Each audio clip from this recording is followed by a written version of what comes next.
le samedi 17 décembre, Indira Ampio a été sacrée Miss France 2023 après une soirée riche en émotions sur TF1.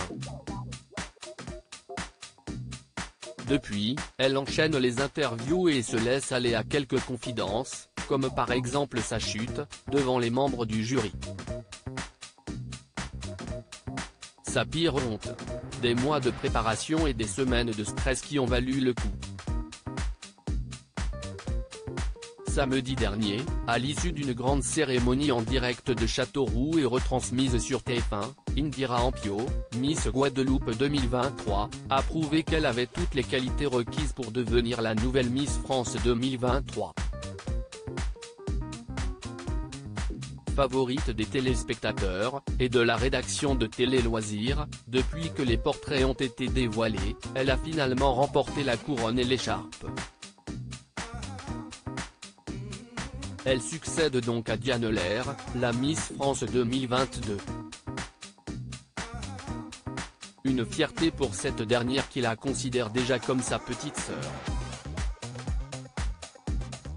Mais voilà, avant que sa vie bascule, la jeune femme de tout juste 18 ans a dû défiler devant des dizaines de personnes pour les convaincre de la laisser aller plus loin. Et qui sait, peut-être deviendra-t-elle, comme Iris Mittenard, Miss Univers. En tout cas, elle espère bien pouvoir accéder aux concours internationaux.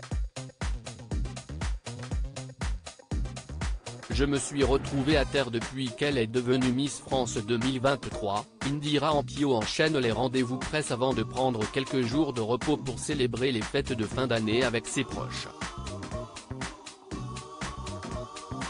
Sur Instagram, Cosmopolitan a publié une vidéo dans laquelle elle répond en toute honnêteté à plusieurs questions, et notamment concernant sa plus grosse honte. Sans réfléchir, elle évoque son passage devant les membres du jury lors de sa présélection, cet entretien décisif à l'issue duquel seulement 15 candidates sont retenues. J'étais déjà passé devant le jury, mais par la suite, on est repassé avec les filles et je me suis retrouvé à terre, confie-t-elle. Mes talons n'avaient pas d'antidérapant. La jeune femme originaire de la Guadeloupe explique que le parquet était glissant, mes talons n'avaient pas d'antidérapant. Et en moins d'une seconde, elle était sur le sol, je suis tombée. Une chute que toutes les Miss redoutent, que ce soit lors de l'étape de la présélection ou pendant la tant attendue cérémonie. Peu de temps après son sacre, Diane Lair avait, elle aussi, confié avoir manqué de tomber à 2 reprises lors de ses passages sur scène. À lire aussi: je n'ai jamais vu quelque chose d'aussi moche.